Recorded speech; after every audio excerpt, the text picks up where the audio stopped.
What the heck, man? Oh, bro, I'm sorry. Hey guys, what's going on?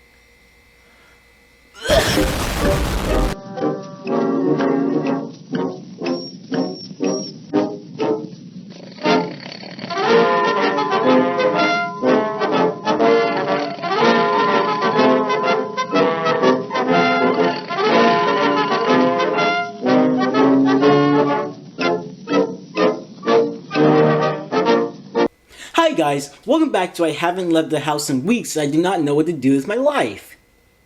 Many of countries have tackled the coronavirus in different ways. These responses have varied from let's do nothing at all to let's panic and close everything. But as of writing this, it looks like the coronavirus have gained a resurgence in certain countries. So, which countries had the best plan and which ones had the worst? This is a quick disclaimer before the video continues. This was made in the middle of the pandemic, so I'm just going to be talking about what we know now. I'm not going to be making any kind of predictions. In addition, for each example, I'll probably only talk about one country per example. Alright, now that that's over with, we can get right into the video. Maybe if we ignore it, it'll go away. This is probably one of the most controversial plans, but I still think it's worth talking about. Sweden is probably one of the most notable countries that decided on this approach. Sweden's approach was basically to allow life to continue as normal and allow people to get sick. This might sound extremely strange, especially since Sweden is a developed European Union country, but on paper, it could make sense. See, their plan was for Sweden to reach a state of herd immunity against the coronavirus. Herd immunity is just when enough people of the population are immune to some kind of virus, making it hard to spread. Early on in Sweden, they suffered high transmission rates per capita even compared to the United States, in addition to a fairly high death rate. But recently, Sweden has reached its peak in early June, and since then, cases have been falling. The state epidemiologist Anders Tegnell said that Sweden has come down to these levels as very promising. This is referring to the new recently low case numbers. It's still early, but it seems that this approach, although risky, could be effective.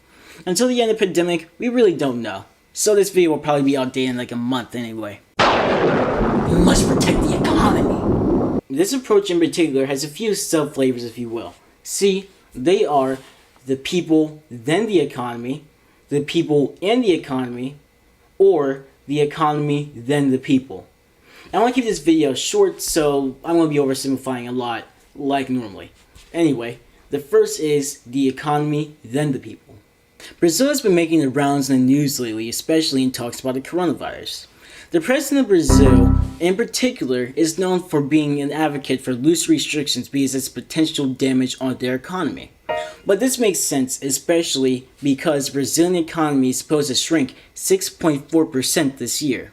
But also this year he voted down a bill that provide the indigenous people of the Amazon rainforest with basic COVID-19 help, such as even clean water, according to CNN. He also condemns restrictions imposed by some of the Brazilian municipalities and states to slow the spread of COVID-19, according to Reuters. So, this is arguably a case where the economy comes before all else. The people and the economy. I decided to choose the United States as an example for this particular variety, as across the country, this is mostly true. The United States, as well as other countries, have been sending money out as stimulus checks to subsidize the living of their population while they are out of work. This also has the effect of injecting money into the economy, keeping it running.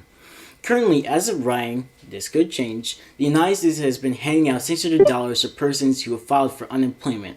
But recently, some of the states in the US were eager to open up their economies earlier than recommended, leading to higher case numbers with higher death rates. This is why I led to the conclusion that it's a very delicate balance between the people and the economy in the United States. The people first, then the economy. I picked New Zealand as an example for this due to their very early border closure. The BBC described their strategy as hard and early.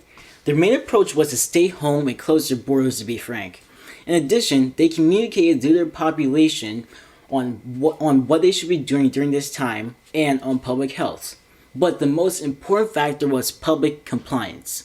See, I guess you're gonna have random Karens decide that they shouldn't wear masks because it violates their personal freedom. Call it a mask mutiny. Wearing a mask can actually cause you to get sick. So wearing a mask can actually cause you to get sick. Yes, absolutely. Anyway, it was reported on the 8th of June that they reached no community transition for 17 days. But also recently, when someone was outside the country, was allowed not to quarantine for 14 days, they got some coronavirus cases. The coronavirus doesn't exist here. Oh, good old North Korea, what would we do without you? Anyway, North Korea is probably one of the only countries that I can think of that actively deny that they have coronavirus inside their borders. But this is highly unlikely since they share a border with China and South Korea. But recently, their capital Pyongyang reported that they had their first case from a man who was a defector who later returned back to North Korea, where he showed the symptoms of the virus. Other than that, we really don't have any other news about cases inside the DPRK. But then again, it's North Korea, so... So in conclusion, who had the best response to the coronavirus? I don't know. Do they look like a doctor to you?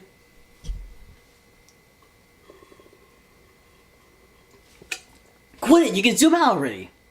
Hey guys, thanks for making it to the end of the video. If you're inclined, leave a like, comment, or subscribe. That's not how you say it, but I don't care. I'm rolling with it. I don't feel like doing more takes of this. Anyway, have a great day, guys. Stay safe.